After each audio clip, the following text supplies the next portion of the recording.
Et je l'annonçais que nous recevons sur cette rubrique Actu décalée l'honorable Meksan Diego. Il est déjà sur ce plateau et nous allons le recevoir. Laurent Roland Tonneikes est avec moi sur ce plateau. Bonjour honorable. Bonjour. Merci d'avoir accepté notre invitation. C'est moi qui suis honoré. Vous êtes venu à un moment où il fait frais sur le continent. Et il faut dire quand même que cette région de Glodigué, on dirait qu'il fait un peu plus froid sur cette zone qu'à Cotonou.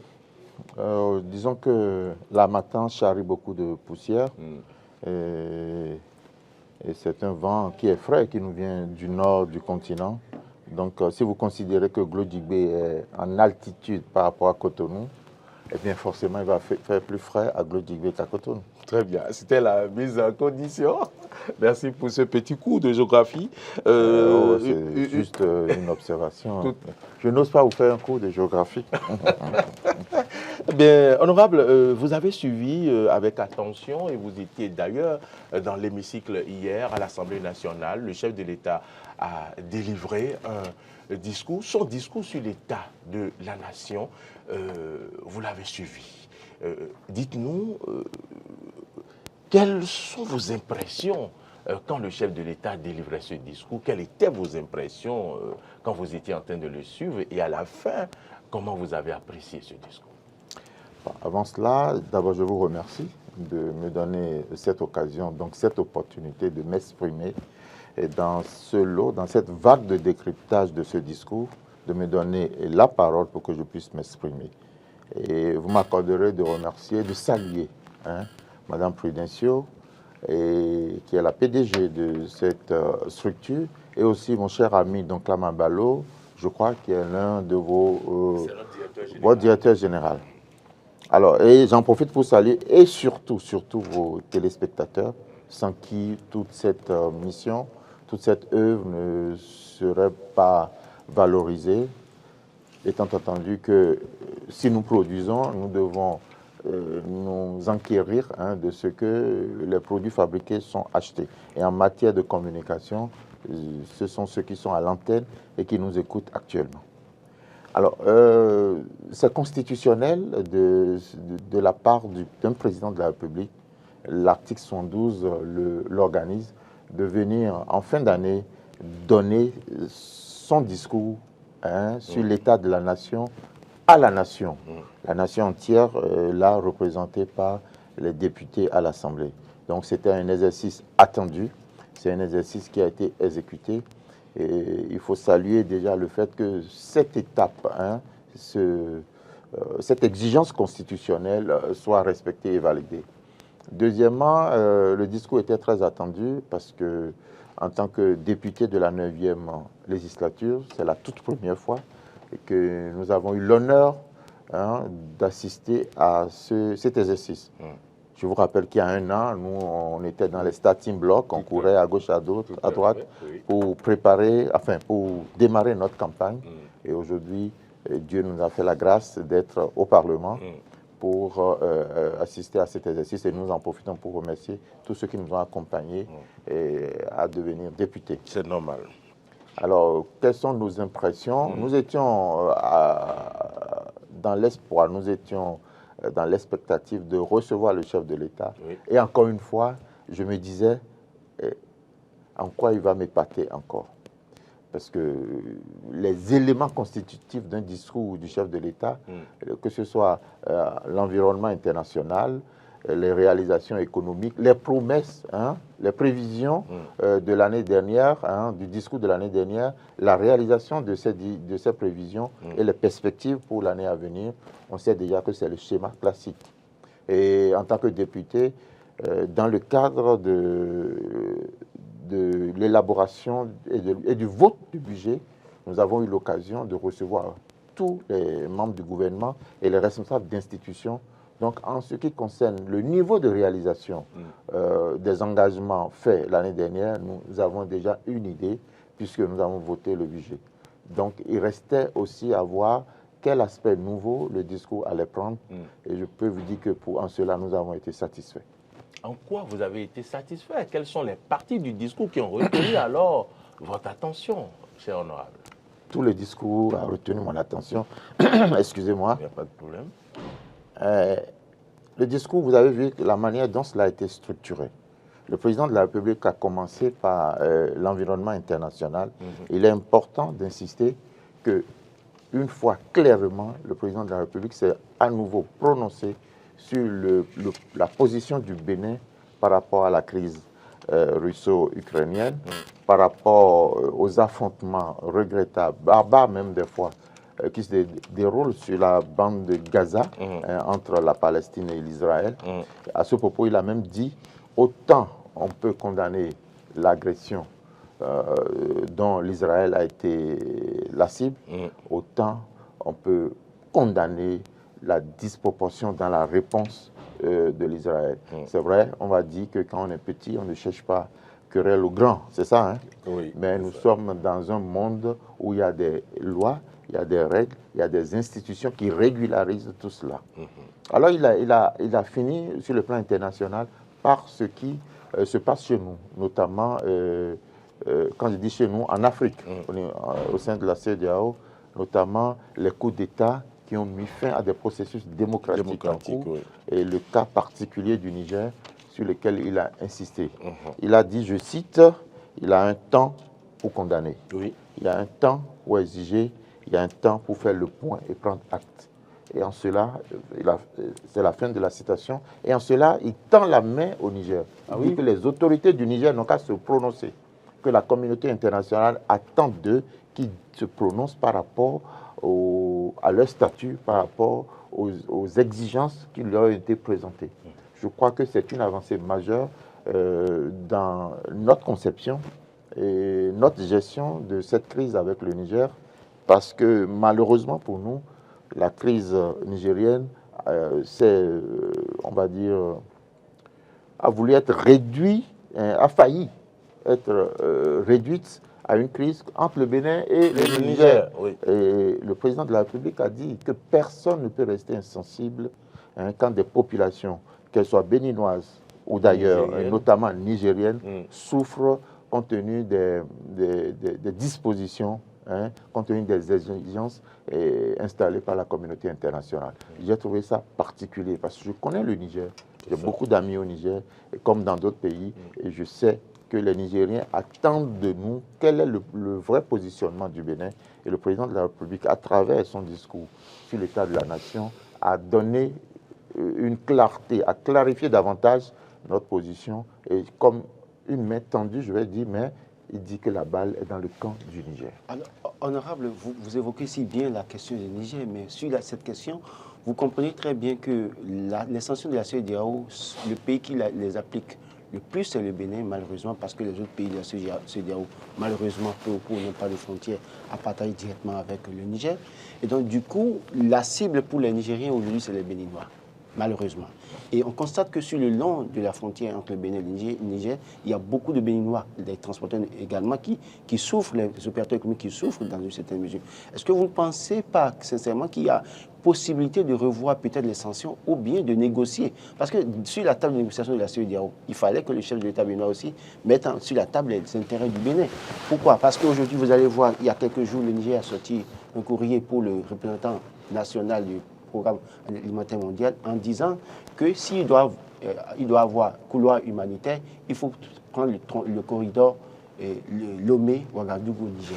Donc, du coup, sur cette question, est-ce que vous pensez que actuellement, il n'y a pas matière à revoir un peu la posture du Bénin? Ce n'est pas moi qui pense. La première personne qui pense, c'est le président Patrice Talon. Vous pouvez le conseiller, le lui suggérer. Il n'a même pas eu besoin que moi, médecin Diego, député à l'Assemblée, le lui suggère. Je voudrais citer une partie de son discours qui m'a accroché. Et vous avez dit que le Bénin est le seul à pratiquer. Pratiquement.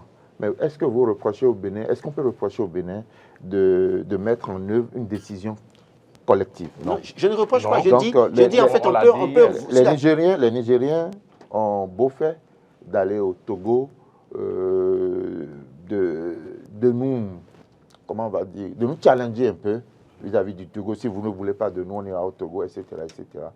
Mais président Patrice Talon, fidèle à son habitude de rester droit dans ses bottes, et a pris l'occasion d'un discours solennel à la nation béninoise pour dire, mes frères du Niger, la balle est dans votre camp. Alors, clarifiez votre position. Suivant le discours, certains Béninois estiment que leurs attentes ne sont pas comblées en suivant ce discours du chef de l'État. Ils ont relevé un certain nombre de points. Lesquels? Non, sur la question, quand on évoque les avancées, les dissensions au plan mondial avec les institutions Bretton Woods, par exemple, le chef de l'État le dit avec fierté, malheureusement, bien. Oui. Mais que ce soit Standard & Poor's, que ce soit FMI, la Banque mondiale. Ouais. Cela suppose que... Et là, vous devez valider une étape avant que vous ne continuiez. Le côté, on va dire, premier commercial, hein, premier vendeur, premier agent commercial, premier chargé de la promotion du Bénin. Il a dit, voilà ce qu'on a réalisé et voilà ce que la communauté internationale en pense. Et ces structures, ces agences, ces institutions qu'il a citées, chacun de nous, à un moment ou à un autre de son histoire, si vous parlez des régimes précédents, chacun l'a évoqué quand il s'est agi de lui. Aujourd'hui, ces agences nous ont distingués. Certains nous ont mis au premier plan, d'autres au second plan. Que ce soit au niveau de la résilience, que ce soit au niveau de la gestion de la dette, que ce soit au niveau de la scienture économique du Bénin, nous avons franchi des caps, nous avons atteint des niveaux importants. Donc, vous ne pouvez pas, hein, en tant que citoyen béninois, moi je pense qu'il faut être heureux. En tout cas, il faut être en accord avec le président de la République de ramener ces éléments pour dire non seulement nous avons grandi à l'intérieur, non seulement nous développons à l'extérieur, non seulement ce que nous avons prévu, nous sommes en train d'avancer là-dessus, mais aussi des institutions que le monde entier a validées comme des institutions de référence le reconnaissent. Oui, mais c'est ce que je dis justement. Quand on est béninois en Sud du chef d'État, oui, d'accord, on a des raisons d'être fiers. Il a dit tous les Béninois. Non, il est fier en tant que Béninois. Oui, mais et moi, je vous le dis aussi, je suis fier. On a des raisons d'être fiers. Seulement qu'on veut sentir ça sur les travailleurs béninois. On veut sentir ça sur la forme du marché, dans une certaine mesure. Est-ce que vous, en tant qu'honorable représentant du peuple, vous pensez sincèrement qu'aujourd'hui, ceux qui sont dans vos communautés, vos mandats, sentent réellement ces avancées, ces prouesses du Bénin sur le plan là encore, je vais redonner la parole au président de la République. C'est à lui de répondre. Non, il a dit dans son discours. Il ne dit pas besoin d'être une institution pour savoir qu'il y a des difficultés dans le pays. Il a dit fermement.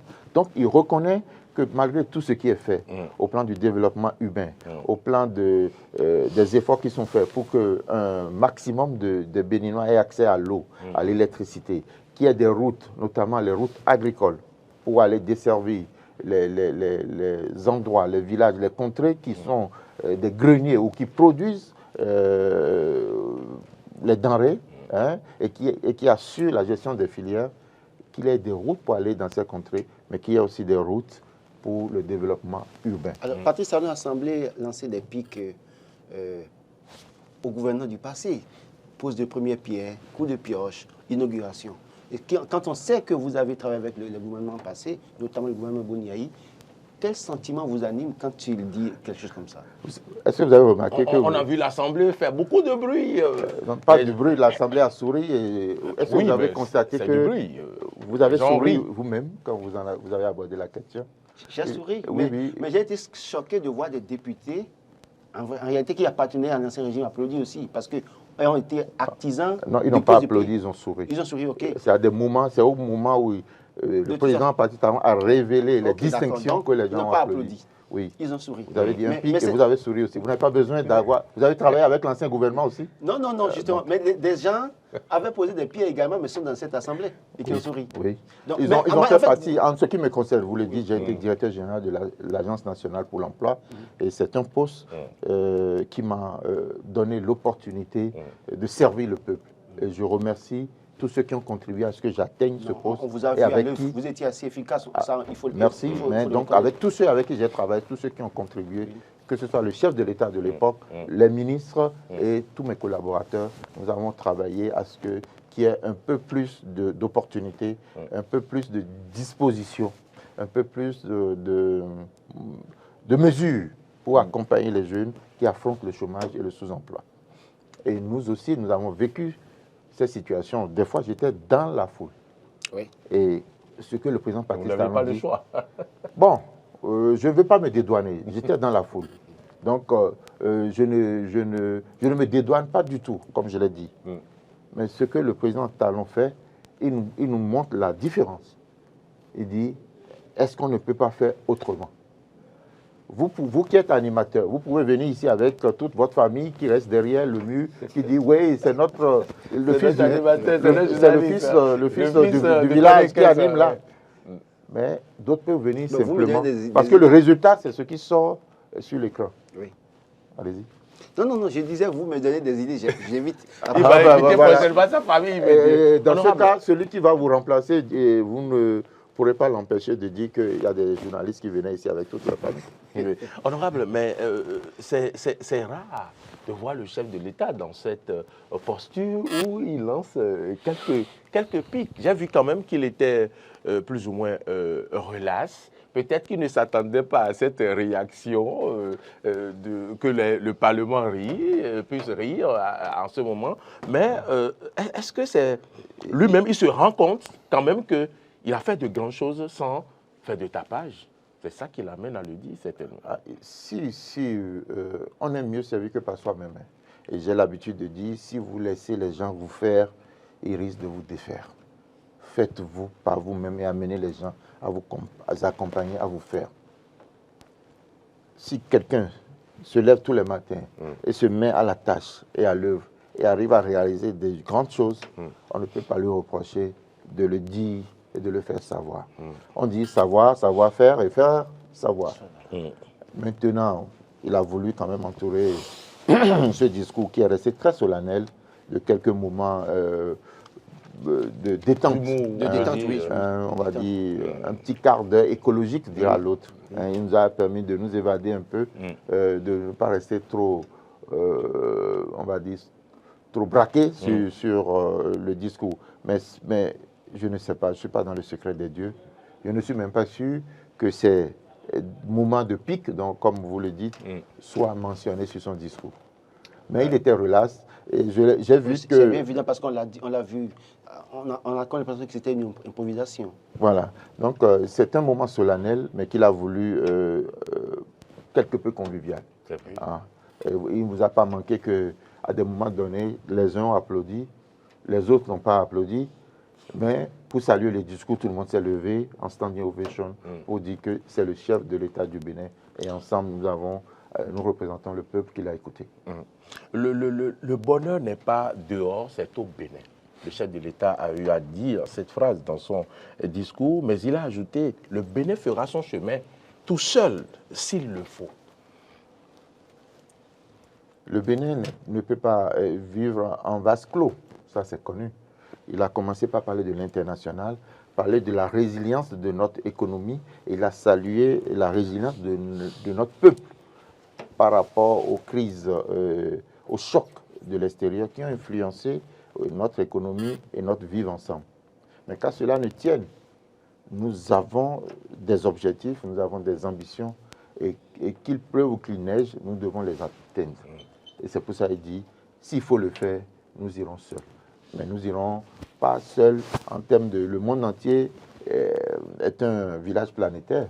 Et c'est pour ça que j'insiste sur le fait que le président de la République a commencé son discours par l'environnement et les institutions dans lesquelles le Bénin vit et travaille. Alors, le bonheur n'est pas dehors, mais est-ce que vous pensez qu'aujourd'hui, avec le climat des affaires, la situation économique du Bénin, il y a vraiment bonheur pour les Béninois pendant qu'on sait que chaque année, pratiquement, les Béninois ont envie de quitter le Bénin? Vous avez des statistiques? Je n'ai pas de statistiques, mais au moins autour de nous, on voit des choses, des gens partis. Peut-être que nous ne vivons pas dans le même pays. Et quand il le dit, ce n'est pas faux. Ce matin, j'ai appris qu'une opposante est partie encore. Comment c'est qui? Informez-moi. Hein? Nadine Okumasu. Donc, s'il fait bon vivre chez elle, elle ne va pas partir. Les Béninois sont tous des opposants ou tous des politiciens? Non, en fait, il a... Si le seul exemple que vous sortez... Comme il dit que les gens partent, les gens partent. J'ai parlé de statistiques. Nous savons que, dans un pays... Nous savons que, honorable, des gens sont en exil, par exemple, aujourd'hui. d'accord, qu'ils soient acteurs politiques ou opérateurs économiques. Ce n'est pas que les acteurs politiques, parce que quand on dit les gens sont en exil, il y a des gens qui sont opérateurs économiques qui ne sont pas acteurs politiques. Mais aujourd'hui, c'est une situation, c'est un baromètre pour montrer que c'est des gens, à un moment donné, se sont sentis en difficulté, ils sont sortis du pays. Donc, si le bonheur était réel, pourquoi ces gens sont hors du pays? Vous évaluez le bonheur du peuple béninois au bonheur des politiciens. J'ai bien dit, il y a des politiques, il y a des opérateurs économiques. Si, et je mets tous. Citez-moi un opérateur économique. Il y a pas vous pensez qu'il n'y a pas d'opérateur? Quand je prends Martin Rodriguez, c'était un opérateur économique. Qui est très politique. Il est venu, il a déclaré être opposant de Patrice Talon à l'avènement. Citez-moi un autre. Vous allez tout ramener à la politique à chaque fois. Et tant que nous allons tout ramener à la politique, nous ne pourrons faire que de ces interprétations. Si nous devons voir le bonheur des Béninois à travers l'appréciation des hommes politiques, nous passons à côté. C'est une population de plus de 12 millions. Mais il y a des jeunes qui partent tout le temps. Lesquels? Bien sûr. Il y a beaucoup de jeunes qui partent. Honorable. Je connais beaucoup de jeunes qui ont dû partir parce qu'on a commencé la chasse aux indélicats. Il y a beaucoup qui sont partis, parce qu'ils cherchaient à travailler, ils sont allés là-bas, ils sont pleins hors du pays aujourd'hui en train de travailler ailleurs. Ce n'est pas que parce qu'ils sont des indélicats. Non, je dis qu'il y a les indélicats qui sont partis. Voilà. Je ne dis pas que ceux qui sont partis sont des indélicats. Non, je ne le dirai pas. Ok, d'accord.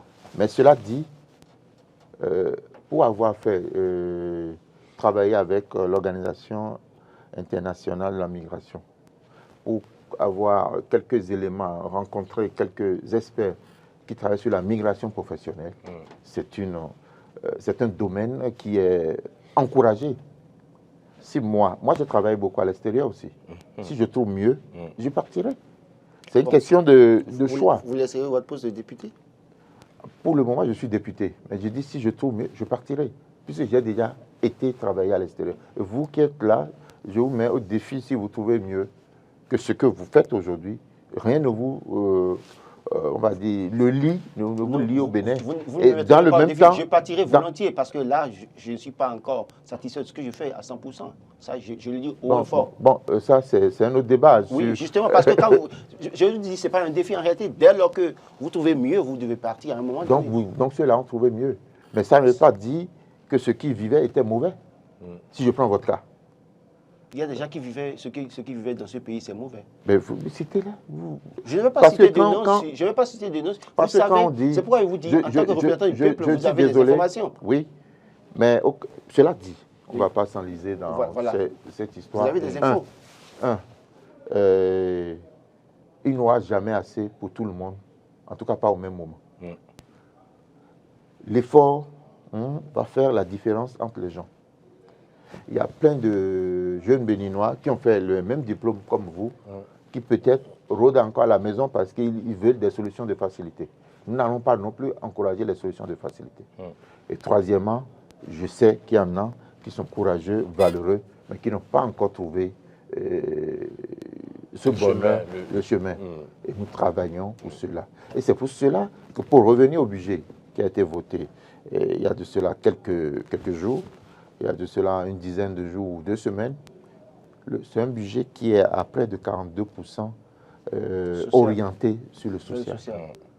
Sur des actions, d'abord de développement, d'amélioration de notre vécu quotidien, de notre cadre de vie, et de l'essentiel, comme l'eau, l'électricité. Vous savez qu'aujourd'hui, 70% de nos écoles publiques, 70%, bénéficient de la cantine scolaire, du programme de cantine scolaire.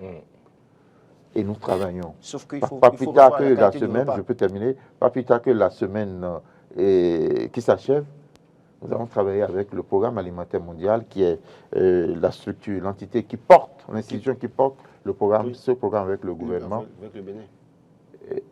Et l'ambition est d'aller à 100% et mieux de valider le choix, l'option de 2 repas par jour. Ça. Et ça, ce n'est pas seulement nourrir les enfants. En mettant l'accent sur la qualité des repas. Forcément. Parce qu'à ce niveau, il y a un débat. Il y a débat, toujours, tout est perfectible. Ouais, c'est comme l'émission que vous nous faites ici. C'est comme votre studio. Hein? Si on rentre dans le détail, on trouvera toujours des choses à dire. Voilà. Gageons de regarder à chaque fois le verre à moitié plein. hein, c'est-à-dire dans un sens de leadership, dans un sens de comment on fait pour que ce verre se remplisse un peu plus. Honorable, le chef de l'État, dans son discours... Oui, mais revenons au discours. Oui, tout à fait, parce que c'est pour ça que vous êtes là, c'est pour ça que vous êtes là, honorable. Le chef de l'État, dans son... Ce qu'il a dit, c'est le discours. C'est le discours sur l'état de la nation. Le discours. Donc, l'état de la nation, c'est tout ce qui concerne la nation. Donc, vous êtes en plein dedans. Honorable, le chef de l'État, quand même, a des ambitions en ce qui concerne le tourisme. Ouais. Le tourisme pour le Bénin, quand on l'a entendu dire tout ce qu'il a envie de faire dans le domaine du tourisme... Et quand on sait que vous êtes de Ouida, on se dit, mais dis donc, le Bénin a des lendemains meilleurs. Dites-nous, pourquoi le tourisme préoccupe si tant le chef de l'État? Voilà un volet, hein, sur lequel si je prends le risque d'être dithyrambique par rapport aux actions du chef de l'État. Admiratif. Parce que quand c'est bon, il faut le dire. On n'est pas autorisé, hein, à critiquer. On n'est pas autorisé à relever les failles si quand c'est bon, on n'a pas été capable de le reconnaître. Et c'est ce que je demande à chacun de nous. Rester systématique. Est-ce que c'est ce que vous demandez aux démocrates? Bien sûr. Ils ont été sévères sur les critiques. Ils n'ont pas été sévères, ils ont été incohérents. Oui. C'est différent, ils ont été incohérents. On va s'attarder sur les démocrates. Ah, ouais, ils ne sont pas du Bénin. Non, il faut laisser parce que... Ils sont pas du... Parce que sur le même sujet, il peut les témoigner. Hier, j'ai été très clair sur la question du tourisme. Le chef de l'État, franchement, son ambition, c'est à boire. Alors, donc, pour revenir à votre préoccupation, je suis élu national. En tant que député, j'ai un mandat national.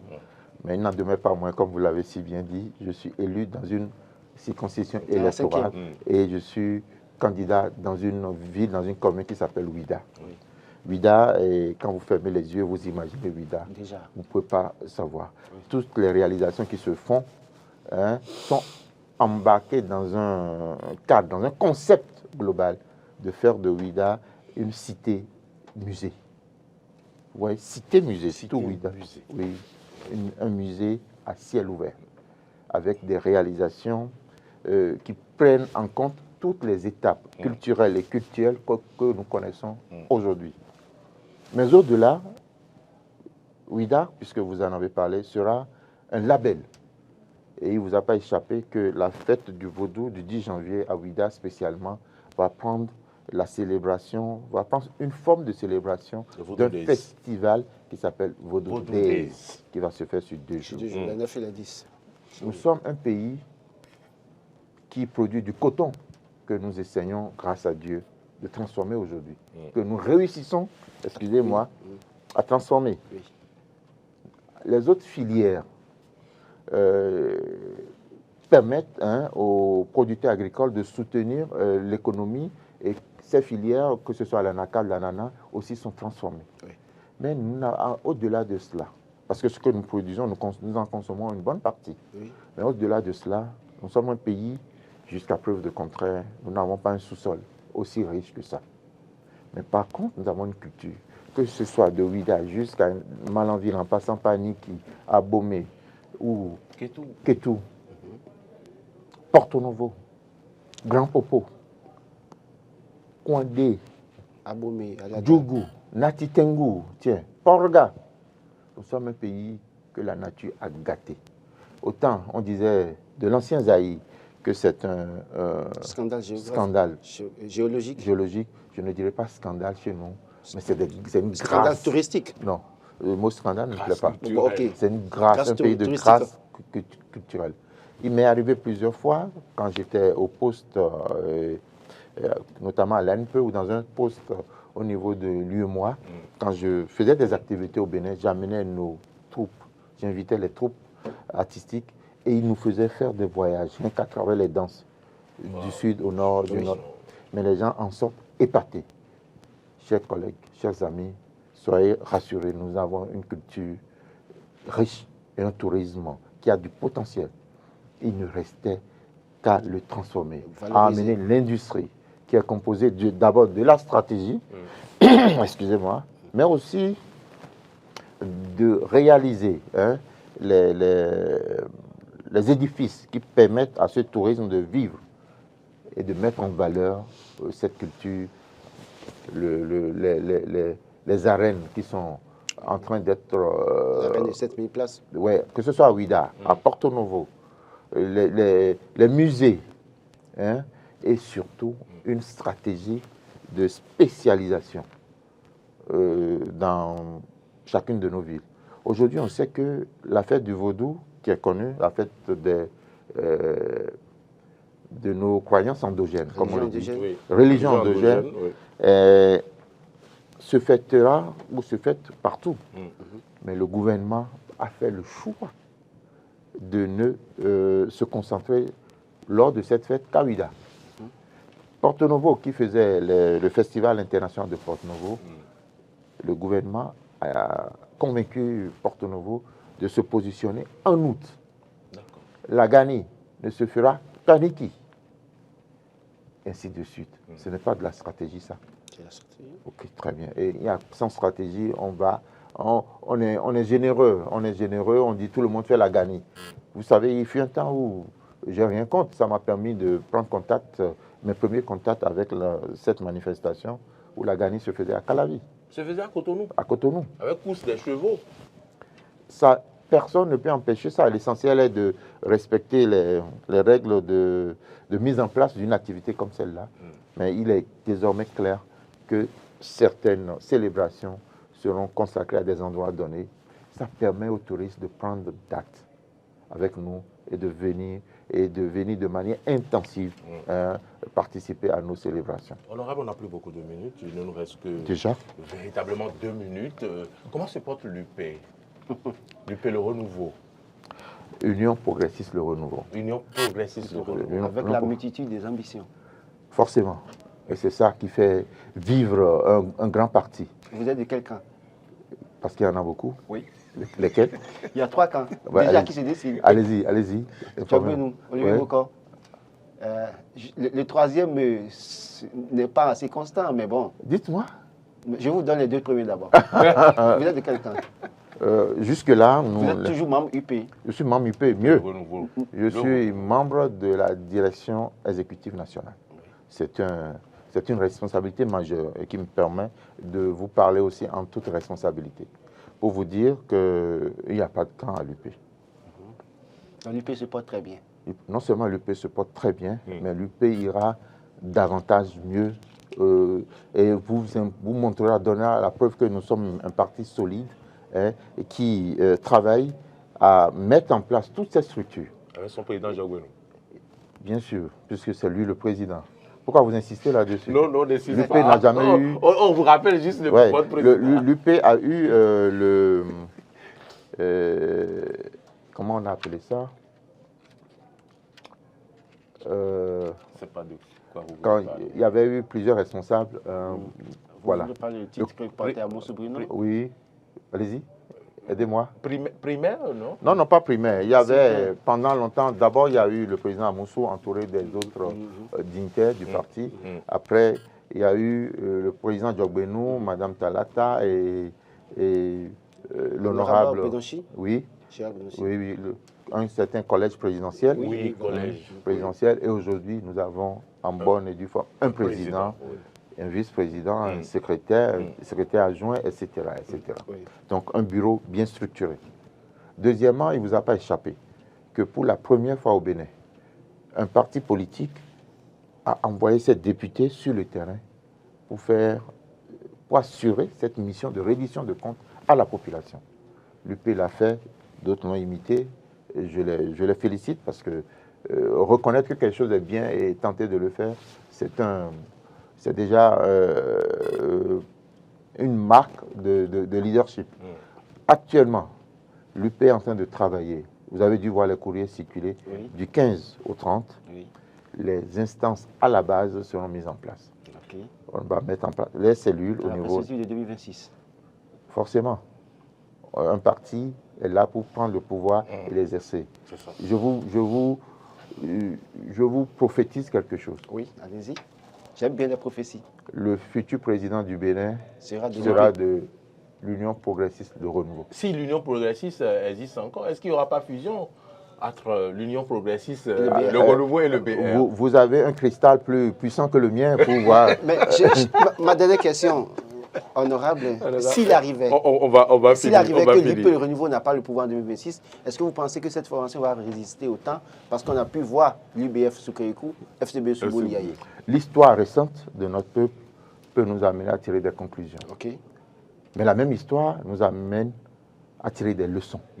Avez-vous à tirer des leçons et à prendre des dispositions pour que cela ne se répète plus. Nous n'allons pas continuer à être les héritiers de Sisyphe. Vous connaissez Sisyphe? Je connais très bien. Dans la mythologie, je crois, gréco-romaine, et qui amène son bloc en haut et dès qu'il le lâche, ça revient à la base.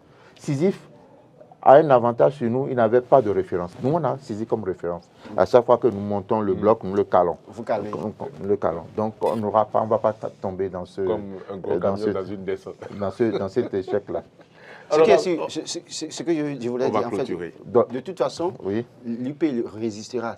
Est-ce que vous avez vraiment l'impression que vous avez dans votre formation politique des gens assez convaincus, assez militants? Parce que on sait que les gens se mettent ensemble. Organiser un autre débat. Voilà, les gens se mettent ensemble par intérêt. De l'Union progressiste. Ok, mais j'aime bien dire un petit mot. Et profiter pour dire mon... votre mot de Ok. C'est dommage, j'aurais bien aimé échanger davantage. On va vous inviter à une autre occasion, si vous le voulez. Tout ce que vous dites sont des éléments de diagnostic que personne ne perd de vue. Et c'est en cela que nous travaillons. Les élections sont en 2026.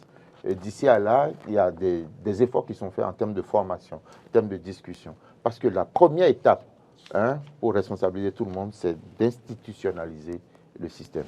Et nous y travaillons. Merci. Je voudrais vous remercier en disant que ce discours du chef de l'État, j'ai été passionné, aussi bien dans la forme, et vous en avez parlé, que dans le fond. Et Patrice Talon fait preuve d'un leadership.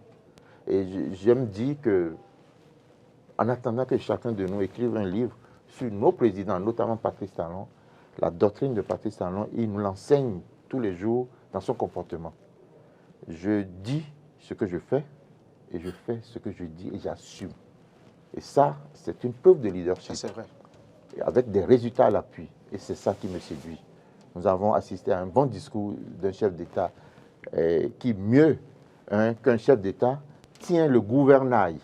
Carrément, il nous dit, nous irons à Beauport, rassurez-vous, faites comme je vous le demande, alignez-vous derrière moi, nous allons atteindre l'objectif. C'est vrai, cela n'empêche pas qu'il y ait des gens qui ne soient pas totalement d'accord avec lui, et ça fait partie du jeu, ceux qui peuvent ne pas être d'accord avec lui. Merci, honorable. Merci d'avoir accepté notre invitation. Merci à la DIRCOM qui nous a facilité votre présence sur ce plateau. Ah oui, j'ai omis de saluer non seulement la DIRCOM, la DA de mon parti et le président de mon parti. Au nom du groupe parlementaire aussi, je salue le président du groupe parlementaire, l'honorable Aké Natondé, et tous mes collègues à l'Assemblée, ceux-là au nom de qui je me suis permis de me prononcer sur ce plateau. Merci pour l'honneur que vous nous faites de venir sur ce plateau, honorable Mexan Diego. Merci une fois encore, c'est un plaisir. On aura l'occasion de vous recevoir parce que nous aimons bien votre facilité de manier la langue de Molière. Vous aimez les statistiques. J'aime donner la forme et le fond comme Patrice Talon. La prochaine fois, on reviendra avec les statistiques. Ok. Merci à la réalisation qui a été très indulgente avec nous. Oui, c'est une occasion spéciale pour la première fois qu'on reçoit l'honorable. Il disait des choses très intéressantes. Merci, honorable, d'être venu dans nos locaux. C'est fini pour cette émission matinale de ce vendredi. Et merci à vous qui nous avez suivis depuis chez vous. Merci de nous faire confiance davantage. C'est bien Marseille Yedo qui était à la réalisation de cette émission. Alain Alou était au son. Martin Toy, c'est à la diffusion. Modeste Moundek-Mondi nous a permis de nous faire voir sur les réseaux sociaux nos différentes plateformes, YouTube, Facebook, Twitter, sur notre site internet www.benin-eden.tv. N'oubliez pas que vous pouvez nous suivre en téléchargeant notre application Eden TV Diaspora FM dans Play Store ou App Store. Bonne suite de nos programmes. Bon week-end à toutes et à tous. Bonne fête de Noël.